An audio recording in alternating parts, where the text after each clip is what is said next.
अस्सलाम वालेकुम everyone, welcome back to my channel. उम्मीद है कि आप लोग सब बिल्कुल ठीक होंगे। तो गाइज़, आज मैं आप लोग के साथ एक क्विक सा पैकिंग हॉल शेयर करने वाली हूँ जो कि पैट ऑनर्स हैं उनके लिए बहुत ज़्यादा इंपॉर्टेंट है, क्योंकि मैं जा रही हूँ एक डेल्फा शो के अंदर। मैं, कैस्पर, मानो, हम तीनों ही वहाँ पर इन्वाइटेड हैं। तो उसके लिए यानी कि अब मैं 2 कैट्स के साथ जा रही हूँ और वहाँ पर शो है, ऑलरेडी बहुत सारे लोग आने वाले, बहुत ज़्यादा रश होगा। तो उसके लिए मैं क्या क्या पैकिंग करने वाली हूँ, क्या क्या चीज़ें साथ लेकर जाने वाली हूँ, वो आपके साथ जो है ना वो इस वीडियो में मैं शेयर करने लगी हूँ। तो सबसे पहले तो मुझे 2 बैग्स के आइडियाज़ आए थे, क्योंकि मुझे काफ़ी सारा सामान लेकर जाना था, अपना भी और कैस्पर मानो का भी, क्योंकि पूरा दिन मुझे गुजारना था वहाँ पर। और आपको पता है कि पेट ऑनर्स के लिए कितना मुश्किल होता है, क्योंकि आपके जो पेट होता है वो बिल्कुल बेबीज़ की तरह ही होता है, यानी कि जैसे इंसानों के बच्चे, उनका आपको अच्छा खासा सामान ले जाना ही पड़ता है अगर आप बाहर जा रहे हो। तो सेम पेट्स में भी ऐसे ही होता है, आपको पेट्स के लिए भी अच्छा खासा सामान ले जाना ही पड़ता है, बिकॉज उनका लिटर, उनका पानी, उनका खाना, हर चीज़ आपको जो है वो खुद देखना। और जब वहाँ पर इतना ज़्यादा रश हो, इतना टाइट रूटीन हो, तो उसके अंदर तो और भी ज़्यादा। तो यहाँ पर सबसे पहले मैंने छोटा वाला बैग जो है वो डिसाइड करा था, बट ये छोटा बैग बहुत ज़्यादा ही छोटा हो गया था, इसमें मेरी चीज़ें ही फिट नहीं आ पा रही थी। तो फिर मैंने जो है ना इसको हटा दिया था। अब ये जो बॉक्स है ना, ये मैं आपको बताती हूँ, ये बेसिकली ग्लव्स था। और ये ग्लव्स मैं अपने साथ इसलिए लेकर गई थी ताकि वहाँ पर अगर कोई भी मुझे ये बात बोले कि भाई मुझे कैस्पर या मानो को किसी को हाथ लगाना है, तो मैं उनको मना ना करूँ। क्योंकि लाजमी सी बात है, जब आप इस तरह के कैट्स, इतनी प्यारी कैट्स माशाल्लाह देखते हो, तो फिर आपका दिल करता है यार कि मैं इसको हाथ लगाऊं, इसको गोद में उठाऊं। अब आप हर बंदे को अगर पेट्स को अपने हाथ लगाने दोगे तो फिर पेट्स को बहुत ज़्यादा इश्यूज़ हो जाते हैं। वैसे तो मैंने कैस्पर मानो को वैक्सीनेशन करवाई भी थी, एक दिन पहले सारा चेकअप भी कराया था, लेकिन फिर भी मुझे ये था कि कहीं उनको वो बीमार ना हो जाए, उनको इश्यूज़ ना हो जाए, क्योंकि ये सारे इश्यूज़ फेस करने को मिलते ही हैं। तो इस वजह से जो इंपॉर्टेंट चीज़ें थी वो ऑलरेडी मैंने अपने बैग में डाली थी, जैसे कि ग्लव्स हो गया, पैड बाउल हो गया, उनका फूड हो गया, और ये जो ग्रीन कलर का आपने देखा, ये लिटर बॉक्स है बेसिकली। और अगर आपको इसका रिव्यू चाहिए तो मुझे बता देगा, मैं शेयर कर दूंगी। कुछ पैसे वगैरह मैंने अपने साथ रख लिए थे, क्योंकि नीड पड़ सकती है किसी भी चीज़ की। तो मैं एक्स्ट्रा में सामान ना अपने बैग में डाल के लेके गई थी। और यहाँ पर मुझे वाकई में मॉम वाली वाइब जो है ना वो आ रही थी, बिल्कुल मुझे लग रहा था कि हाँ मैं एक पैट मॉम हूँ, क्योंकि मेरे बैग में हमेशा मेरा सामान आता है। और आज पहली बार ऐसा हो रहा था कि कैस्पर मानो का ये सामान इतना भर गया था कि उसके बाद जगह ही नहीं थी कि मैं अपना सामान कहाँ डालूँ। मतलब मैं सोच रही थी यार मैं अपना सामान कहाँ रख दूँ इसके बाद, क्योंकि बैग में जगह ही नहीं थी। बट खैर कोई बात नहीं, अब आप एक पैट मॉम हो तो आपको अपने से पहले अपने बच्चों के बारे में सोचना पड़ेगा। तो कोई नहीं, होता है। चलें अब चलते हैं नेक्स्ट पार्ट की तरफ। तो यहाँ पर अब मुझे अपने कपड़े डिसाइड करने थे, तो मैं ये पहनने वाली थी एक कॉर्ड सेट। मुझे ये कॉर्ड सेट बहुत ज़्यादा पसंद है, और इसके साथ मैंने इसके मैचिंग का जो है वो ब्लू कलर का स्कार्फ लिया था। इसको मैंने पहले ही प्रेस वगैरह करके सारी चीज़ें करके रख दिया था, क्योंकि फर्स्ट डे मैंने जो है वो ये पहनना था। और अभी मुझे आगे का पता नहीं था। वैसे तो 4 दिन डेल्फा शो था और मुझे नहीं पता था, मैं तो 4 दिन इनवाइट थी, बट मुझे नहीं पता था कि मैं आगे दिन जा पाऊँगी या नहीं जा पाऊँगी। तो ये फर्स्ट डे का जो है ना ये सारा कुछ मैंने शूट करा था, तो मैंने कहा मैं फर्स्ट डे का ही आपके साथ शेयर कर दूँ कि भाई मेरा दिन कैसा रहा था। क्योंकि जिस दिन ये डेल्फा शो था उस दिन बहुत ज़्यादा गर्मी थी, और मैंने डिसाइड किया हुआ था कि मैं कुछ इसी तरह का पहनूंगी, लॉन का, ताकि मुझे भी ज़्यादा गर्मी ना लगे और मैं अपने पेट्स के साथ भी खुश रहूँ।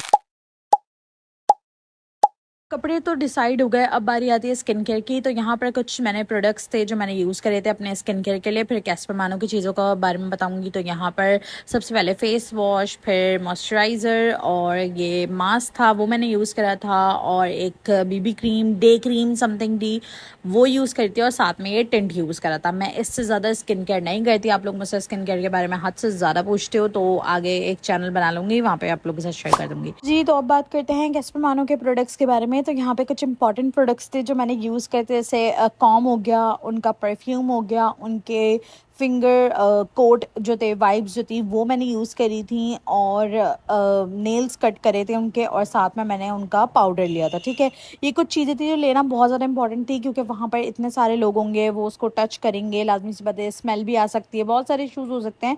तो इनके लिए कुछ चीज़ें जो है वो मैं घर से यूज़ करके गई थी, और कुछ चीज़ें मैं अपने साथ लेके गई थी, जैसे कि पाउडर हो गया, परफ्यूम हो गया, और साथ में जो कोम था वो मैं अपने साथ लेकर गई थी। और बाकी चीज़ें जो हैं ये मैं घर से ही मतलब यूज़ करके गई थी। अब यहाँ पर सेकंड चीज़ आती है केज। यहाँ पर ये बास्केट मैंने ली थी जिसके अंदर मैंने मानो को बिठाया था, और जो दूसरा मेरे पास केज है उसके अंदर मैंने कैस्पर को बिठाया था। और ये बास्केट लेना बहुत ज़्यादा इंपॉर्टेंट थी, और इस बास्केट ने मेरा बहुत अच्छे से मतलब साथ भी दिया और बहुत अच्छा सा काम भी किया।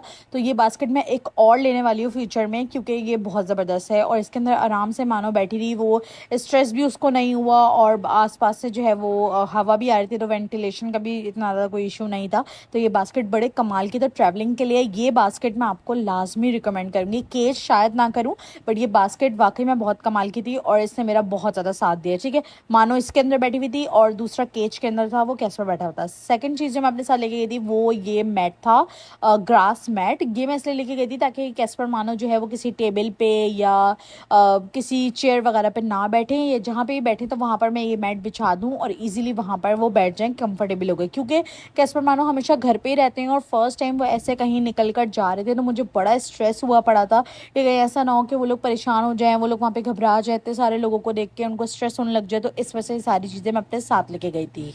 थर्ड, ये मोस्ट इम्पॉर्टेंट प्रोडक्ट है जो कि मुझे ऐसा लगता है अगर आप ट्रैवलिंग कर रहे हो तो आप ये अपने साथ तो लाजमी लेके जाओ। ये है कैटनिप स्प्रे, जो कि स्ट्रेस के लिए बहुत बहुत बेहतरीन प्रोडक्ट है, और ये मैं लाजमी लेके गई थी। कि मैंने केज के ऊपर भी किया था, बास्केट के ऊपर भी किया था, जो मैट मैंने रखा था उसके ऊपर भी मैंने किया था। तो इसने मेरा काफ़ी ज़्यादा जो है ना साथ दिया, काफ़ी ज़्यादा इसने मेरी हेल्प करी है। तो इससे क्या होगा कि कैट जो है वो बहुत ज़्यादा रिलैक्स रहती है और काम रहती है। उसके बाद मैं कुछ स्नैक्स अपने लिए लेकर गई थी, क्योंकि मैं डाइट पे थी, मुझे बाहर का कुछ भी नहीं खाना था। तो यहाँ पे मैंने जो है वो रोस्टेड जो है वो चना ले लिया था, और साथ में यहाँ कुछ मखाना और पम्पकिन सीड्स वगैरह मैं अपने लिए लेके गई थी। और जबकि वहाँ जाके मुझे इतना ज़्यादा कुछ टाइम ही नहीं मिला कि मैं कुछ खाती, तो बस घूमते फिरते मैंने ये बॉक्स निकाला और बस मैं यही सारी चीज़ें जो है ना वो खा रही थी। और सच बताऊँ, इसको रोस्ट करने के बाद ये बहुत यमी लगता है, बहुत मज़े का लगता है। अगर आपको बहुत ज़्यादा स्नैक्स खाने की आदत है, जैसे पापड़, लेस वगैरह, वो उनकी जगह पे अगर आप ये ट्राई करते हो ना, तो आपकी एनर्जी भी बनी रहती है और बहुत बेस्ट हो जाता है। ठीक है, अब बैग में जगह नहीं थी ये सब रखने की,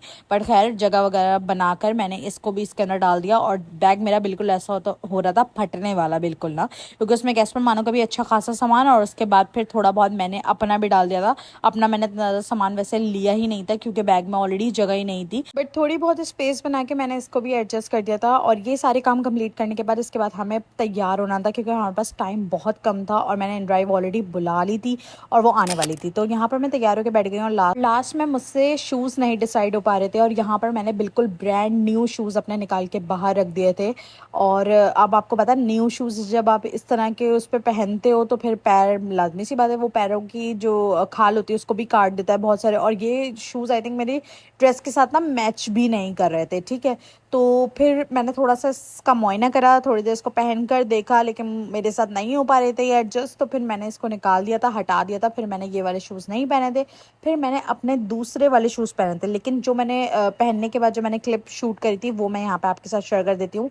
आप मुझे कमेंट सेक्शन में बताना कि आपको शूज़ कैसे लगे, और दूसरा ये कि इस ड्रेस के साथ क्या ये शूज़ मैच कर रहे हैं या नहीं। मुझे नहीं लग रहे थे, बट आप लोग भी मुझे कमेंट सेक्शन के अंदर लाजमी बताना कि कॉर्ड सेट के साथ ये शूज़ मैच कर रहे हैं या नहीं। अच्छा, यहाँ पर सारी चीज़ें हो गई थी, अब जस्ट मुझे बस निकलना था, क्योंकि मेरे पास टाइम बहुत कम था। 3 बजे का टाइम था और 3 बजे मुझे वहाँ पर पहुँचना था, और इस वक्त तकरीबन 2:30 पौने 3 हो रहे थे। अच्छा, यहाँ पर आपकी बहन जो है वो बिल्कुल तैयार रेडी खड़ी हुई थी, और आप देख सकते हैं मैंने जस्ट थोड़ा सा स्किन केयर किया और साथ में एक डे क्रीम लगाई थी, बस और कुछ भी नहीं। और इतना ज़्यादा मुझे पसीना निकल रहा था जिसकी कोई हद नहीं है। यहाँ पे मैंने मानो को भी बिठा दिया, और हम लोग यहाँ पर इन ड्राइव का जो ऑटो है ना उसमें बैठ गए थे, बिकॉज कार नहीं मिली थी, हमें कैंसिल हो गई थी कार हमारी। तो फिर हमने लास्ट में ये डिसाइड करा, भाई ऑटो मिल रहा है, ऑटो में बैठो, दैट्स इट, चलो भाई।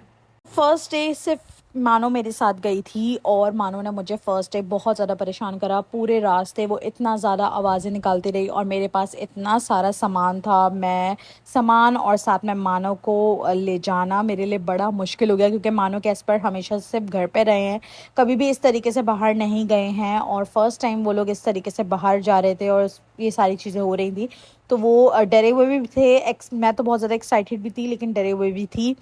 क्योंकि मुझे डर लग रहा था कि कहीं ऐसा ना हो कि मानो भाग ना जाए, क्योंकि मैंने बहुत सारे केसेस पे ऐसे सुना है कि कैट्स इस तरीके से ना तो सारे लोगों को देख के भाग भी जाती हैं, बट अल्हम्दुलिल्लाह ऐसा कुछ भी नहीं हुआ। आगे जब मैं इसका पार्ट 2 आपके साथ शेयर करूँगी तो आप वाकई बोलोगे कि हाँ यार बहुत बेस्ट था। अच्छा, शो जो था डेल्फा शो वो अप्रैल में था और ये तब की ही वीडियो बनी हुई है। ये आप लोगों को बहुत लेट जो है ना वो शेयर हो रही है, तकरीबन 2 महीने बाद आपको शेयर हो रही है। आप लोग को व्लॉग कैसा लगा मुझे कमेंट सेक्शन में बताइएगा। इसका पार्ट 2 मैं नेक्स्ट व्लॉग में आपके साथ आगे का शेयर करूँगी सारा कुछ। अभी तो जस्ट हम वहाँ पर पहुँच गए हैं और काफ़ी अंदर जो है ना वो चल के मुझे जाना पड़ा, बिकॉज इसके बहुत सारे गेट हैं। एक्सपो सेंटर के अंदर ये था और इसके अंदर बहुत सारे गेट्स थे और इसके अंदर एक एवी कल्चर जो था ना वो लगा हुआ था, वहाँ पर हम लोग गए थे। वहाँ पर पेट्स का था जिसमें कैट, डॉग और भी बहुत सारे जितने भी एनिमल्स हैं ना वो थे। और डेल्फा शो के अंदर जो था वो बड़े बड़े जानवर थे, जैसे कि काव वगैरह, ये वो इस तरह का डेल्फा शो के अंदर लगा हुआ था। ठीक है, तो बहुत अच्छा एक्सपीरियंस मेरा रहा है और इस तरीके के इवेंट्स अब और भी होंगे तो मैं जाऊंगी, लाजमी जाऊंगी। मुझे ऐसा लगता है आप लोग भी अगर अभी तक इस तरह के इवेंट्स में नहीं गए हो तो लाजमी, और कौन कौन इस इवेंट में गया था मुझे ये भी लाजमी बताएगा। तो यहाँ पर हम पहुँच गए हैं एवी कल्चर के अंदर और ये कुछ इस तरीके से बना हुआ था, बहुत बड़ा बना हुआ था। और ये सारा सामान उठा के मैं जो हूँ ना वो इतनी दूर पैदल चल के यहाँ तक आई थी, क्योंकि काफ़ी बड़ा था। और गेट नंबर आई थिंक 2 या पता नहीं 3 पे मैं उतर गई थी। हालांकि गेट नंबर 2 पे मैंने भाई को बोला था कि भाई गेट नंबर 2 पे आप जो है मुझे उतारिएगा ताकि मैं डायरेक्ट जो है वो डेल्फा शो के अंदर चली जाऊँ, बट भैया ने मुझे गेट नंबर 3 पे उतार दिया है। यहाँ पर आपको सामने दिख रहा होगा एवी कल्चर का, ये आप देख सकते हो, ये बोर्ड लगा हुआ है और इससे आप डायरेक्ट अंदर जाओगे। हमारा प्रॉपर स्टॉल था, हम वहाँ पर गए, हमने बहुत इंजॉय करा। मैं बहुत सारे लोगों से मिली, बहुत सारे पैट ऑनर्स से मिली, बहुत सारी चीज़ें हमने वहाँ पे करी, मेरे इंटरव्यूज़ भी वहाँ पर हुए और बहुत मज़ा आया। इंस्टाग्राम पे मैंने बहुत सारी चीज़ें शेयर कर दी। अब इसका नेक्स्ट पार्ट में मैं बाकी चीज़ें आपके साथ शेयर करूँगी। बाकी आपको ये व्लॉग कैसा लगा मुझे कमेंट सेक्शन में बताना। ऐसे व्लॉग्स और चाहिए तो मिलते हैं नेक्स्ट वीडियो के अंदर। अल्लाह हाफ़िज़।